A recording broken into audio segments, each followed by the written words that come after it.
Le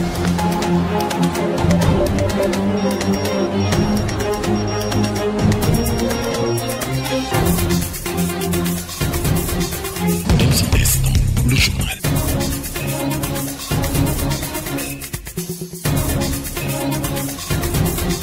Dans un instant, le journal.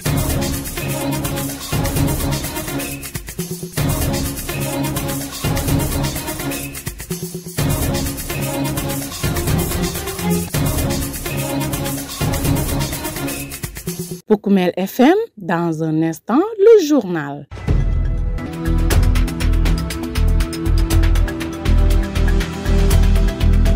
Mesdames, Messieurs, merci de vous savoir très nombreux à l'écoute de Poukoumel FM, la 106.0 émettant à Goudomp. C'est l'heure de vous informer. Tout d'abord, les titres. Les populations d'Ondongane dans le département de Bunkiling dénoncent leurs difficiles conditions de vie marquées par le manque d'infrastructures sociales de base. Éducation, à Sédhiou, les autorités locales et les partenaires plaident pour une meilleure implication des collectivités territoriales dans la pérennisation du programme d'alimentation scolaire.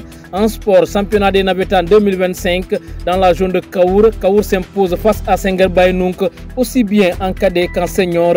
Voilà pour le sommaire. Le journal avec Younous Baro. En compagnie d'Ousseinou Kamara qui est du côté de la partie technique, bienvenue dans cette nouvelle édition de votre journal Parler. Accès à une alimentation saine et équilibrée dans les écoles, la capitale du Pakao a accueilli un comité régional de développement consacré au plaidoyer. Objectif, renforcer l'engagement des collectivités territoriales, des communautés et des autorités administratives pour assurer la pérennité du programme d'alimentation scolaire, une initiative inscrite dans le cadre du projet Soukabe Djangou 2, mise en œuvre par Compact International. Fatou Semben, Madame Diaye, chargée du plaidoyer à Sikodev, revient sur l'importance des cantines scolaires dans la vie des élèves. Le programme Soukabe Djangou 2 est mis en œuvre par Compact International en collaboration avec les organisations de la société civile, dont Sikodev Afrique et d'autres acteurs locaux, et qui a pour objectif d'améliorer l'accès à une alimentation saine, riche, variée et durable dans les établissements scolaires de la région de Sédhiou. C'est pourquoi nous avons organisé ce CRD de mobilisation et d'information du commandement territorial autour du financement et de la pérennisation de l'alimentation scolaire, qui constitue un maillon essentiel de la protection sociale. L'alimentation scolaire joue un rôle important pour l'élève. Il agit à deux niveaux, sur la santé et la nutrition de l'élève. L'alimentation aussi contribue à élever le niveau d'apprentissage des élèves dans les établissements. Il contribue aussi à booster l'économie locale à travers les producteurs, parce que dans les écoles, à cantine, ce sont les producteurs qui vont alimenter, qui vont servir les denrées, les produits locaux dans les écoles. Sikodev accompagne les écoles à cantine. Comme nous avons ici nos partenaires comme Compact International, on travaille en collaboration. Tout ce que Compact constate sur le terrain, Sikodev essaie de le réaliser et d'apporter des améliorations. De plaidoyer, d'accompagnement pour les écoles, et aussi on fait des formations pour les femmes, les chargés de cantine, les directeurs. Les écoles cibles, l'objectif c'est la pérennisation et le financement des cantines, surtout la pérennisation des cantines quand le partenaire se retire. Pour Mamadou Diouf, programme manager du bureau de Sédhiou du programme d'alimentation scolaire et de nutrition, si certaines collectivités consentent déjà d'importants efforts, il est nécessaire que ces initiatives soient généralisées à l'échelle régionale afin de réduire les abandons scolaires. Le voici. Et dans ce sens, nous avons partagé avec les participants les défis au niveau national, au niveau régional, les défis au niveau institutionnel, programmatique, mais aussi opérationnel. Donc ça a permis de les informer sur les avancées par rapport à l'alimentation scolaire. Tout ce que le ministère est en train de faire dans le cadre du groupe multisectoriel pour l'alimentation et la nutrition à l'école. Par rapport au cadre normatif et réglementaire, ils sont en train de travailler sur une loi. Par rapport à l'appui institutionnel, il y a un excellent travail qui est en train d'être fait autour de la DECAS pour vraiment une meilleure prise en charge de l'alimentation scolaire. Maintenant, par rapport aux défis opérationnels, vraiment nous avons partagé plein de choses. Tout ce que les collectivités sont en train de faire dans le cadre de l'alimentation scolaire. tout ce que les communautés aussi sont en train de faire. Donc, et ça a montré le décalage entre certaines collectivités et d'autres. Il y a des collectivités vraiment où il y a des investissements qui sont en train d'être réalisés sur l'adduction d'eau, parce que tout le monde sait que c'est important d'avoir une disponibilité en eau, sur aussi la construction de magasins, de cuisine et le développement de champs communautaires. Donc il y a plein d'initiatives que les gens sont en train de développer.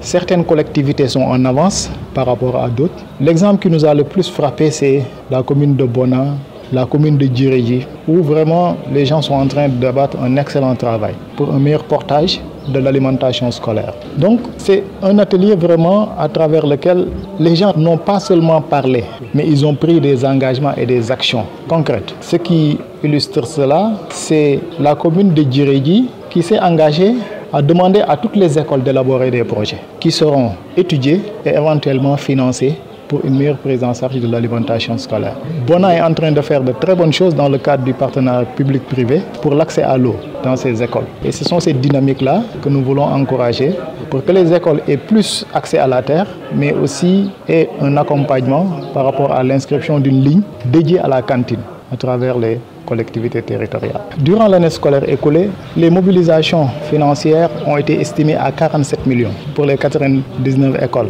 d'intervention, sans compter vraiment le bois, sans compter tous les autres aspects. Les 47 millions ont essentiellement été orientés vers la dépense quotidienne. Maintenant, par rapport à la durabilité, le projet a mis en place des plans d'action. Chaque école a élaboré de manière inclusive, participative, vraiment un plan pour réfléchir sur les stratégies de pérennisation de la cantine. Et les communautés se sont engagées. Donc c'est des plans d'action où il y a des activités de sensibilisation en cours pour lever les barrières auxquelles les gens seront confrontés pour que les communautés puissent intégrer les initiatives. Mais aussi il y a des activités génératrices de revenus qui sont développées de part et d'autre, sans compter les questions de gouvernance qui sont aussi adressées. Parce que tout le monde sait que la transparence, elle est importante pour qu'on puisse développer la confiance chez les communautés et les amener à participer de manière effective dans le fonctionnement de la cantine. L'adjoint au gouverneur de Sédhiouba, Ousmane Danfaka, a recommandé l'implication des communes à travers l'allocation de fonds aux cantines scolaires, mais aussi la mobilisation des parents afin d'assurer la pérennisation de ce programme alimentaire scolaire. Je vous propose de l'écouter. Ce CRD nous a permis de mesurer les progrès réalisés dans le domaine de l'alimentation scolaire, mais aussi d'identifier les défis à relever pour sa pérennité. Donc, au cours de cet atelier, nous avons eu des échanges très intéressants qui ont abouti à des recommandations fortes, parmi lesquelles je peux citer d'abord l'implication accrue des collectivités territoriales par l'allocation de fonds au profit des cantines. Ensuite, nous avons préconiser une mobilisation plus forte des populations, mais également des parents d'élèves pour l'appropriation, mais également la gestion locale de ces cantines. Également, nous avons parlé de la diversification des sources de financement, notamment par des partenariats avec le secteur privé, mais également l'appui des partenaires techniques et financiers. Enfin, nous avons aussi insisté sur l'importance de la sensibilisation au profit des populations, mais également sur le plan institutionnel à travers la mise en place de cadres de coordination multisectorielle. Et en dernier lieu aussi, on préconise la mise en œuvre d'un mécanisme rigoureux de suivi et évaluation afin vraiment de garantir l'efficacité et la transparence, n'est-ce pas, dans les activités. L'État, pour sa part, à travers l'administration territoriale et les services techniques déconcentrés, va continuer à poursuivre son rôle de coordination, de plaidoyer et d'accompagnement, en tout cas pour l'inscription vraiment de cantines scolaires dans les politiques nationales, mais également dans les budgets locaux. Vous écoutez les informations sur Poukoumel FM, la 106.0. Je vous le disais dans les titres, les habitants du village de Ndongane dans le département de Bounkiling ont exprimé leur mal-vivre, voies d'accès impraticables, absence de structures de santé adéquates, manque d'électricité et d'eau potable, autant de difficultés que les populations ont dénoncées devant la presse, une sortie destinée, disent-elles, à attirer l'attention des autorités afin d'obtenir des solutions urgentes. Mohamedou Ba a porté leur voix. La route de Ndongane à Bounkiling, environ 4 km, pendant la saison des pluies, elle est impraticable. Parce qu'on a des malades qui vont se relier depuis Ndongane à Bounkiling. On n'a pas d'infrastructure ni rien. Il n'y a pas d'hôpital ni rien. les écoles, on étudie à Bounkiling. Pendant la saison des pluies, les femmes accourent sur les routes et du coup c'est des situations dangereuses parce qu'on peut avoir des victimes dans ça. Beaucoup de femmes accourent dans les routes et s'ils ne sont pas bien prises en charge, c'est des catastrophes. Parce que les femmes en accouchant sur les routes, ils peuvent perdre beaucoup de sang, l'hémorragie, tout ça là. Il n'y a pas de poste de santé pour l'accouchement des femmes. Elles ne sont pas prises en charge et les routes sont impraticables. On a des voitures mais on n'arrive pas à rallier la route parce qu'elle est impraticable. On est obligé de garer nos voitures dans nos maisons et on n'arrive pas à sortir. C'est dû à l'impraticable des routes. L'électricité, l'emploi des zones, c'est des questions qui se posent au niveau de Ndongan. Il n'y a pas d'électricité. Surtout il y a les saisons de pluie. Les gens n'arrivent pas à sortir les maisons. Tu peux sortir et voir un serpent te mordre là-bas. Tu n'arrives pas à se soigner. Il y a des gens qui meurent ici. On est sûr que s'il y avait des docteurs ou bien des gens qui peuvent prendre leur en charge, ils ne vont pas perdre leur vie. Et on lance un appel solennel au monsieur le président, monsieur Bassirou Diomaye Diakhar Faye, et à tout le gouvernement du Sénégal, à monsieur le maire, le gouverneur, toutes les autorités membres et l'administration. On vous lance un appel solennel à nous aider à avoir des routes praticables ici à Ndongan de Bounkiling. Les motos même, des fois pour pratiquer les routes, c'est un peu difficile. Surtout pendant la nuit, tu n'arrives pas, tout est sombre. Tu n'arrives même pas à voir ton adversaire circuler dedans. Le maire devait être aujourd'hui ici, mais malheureusement, dû à l'impraticable des routes, il n'arrive pas à venir. Il nous a même signalé ça. La question de l'eau, nous ici à Ndongan, les femmes font de l'effort de puiser au puits. Les puits ont une longueur environ de voire 30 mètres d'environ. L'électricité, l'eau, les routes, tout ça, c'est des questions qui reposent à Ndongan. Surtout le manque de l'électricité et le manque de routes. Aujourd'hui, on a des projets qui sont ici, comme le Berkay Group. Le Berkay Group, c'est un projet qui vise au développement et à l'autosuffisance alimentaire. Il y a des plantes qui sont implantées là-bas, mais on n'arrive même pas à vendre nos aliments. Ça risque de gâter ici à Ndongan. Mais si on avait l'opportunité d'avoir des routes et de rallier à Bounkiling ou bien à Carrefour pour vendre nos aliments. Pour Koumel FM, le journal des sports.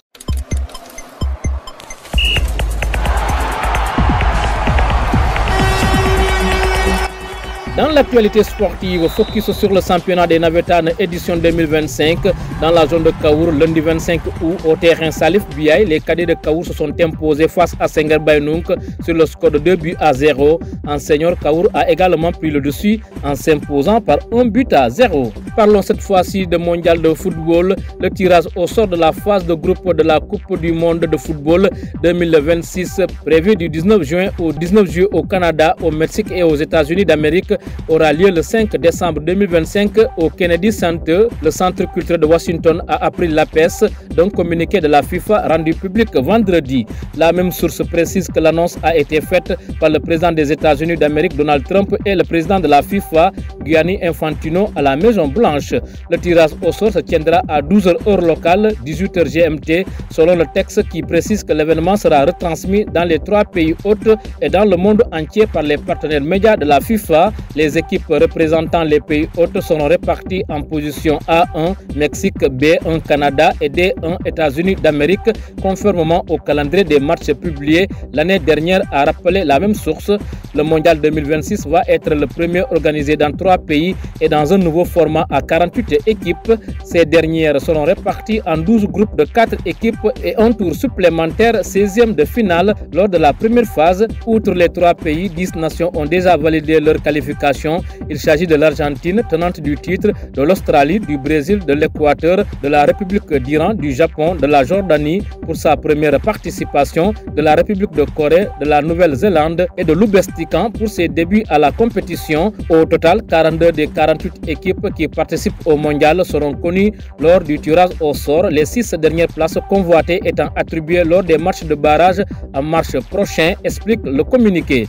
Le continent africain va jouer du 3 au 9 septembre ses 7e et 8e journées des éliminatoires de la Coupe du monde 2026. Le Sénégal affrontera le 4 septembre le Soudan au stade Abdoulaye Wade de Diamniadio à Dakar, puis la République démocratique du Congo le 9 septembre au stade des Martyrs à Kinshasa. Les Lions joueront les 2 dernières journées des qualifications le 8 octobre contre le Soudan du Sud et le 11 octobre contre la Mauritanie à Dakar. Ainsi se referme la page des sports qui met fin à ce journal. Le rappel des titres.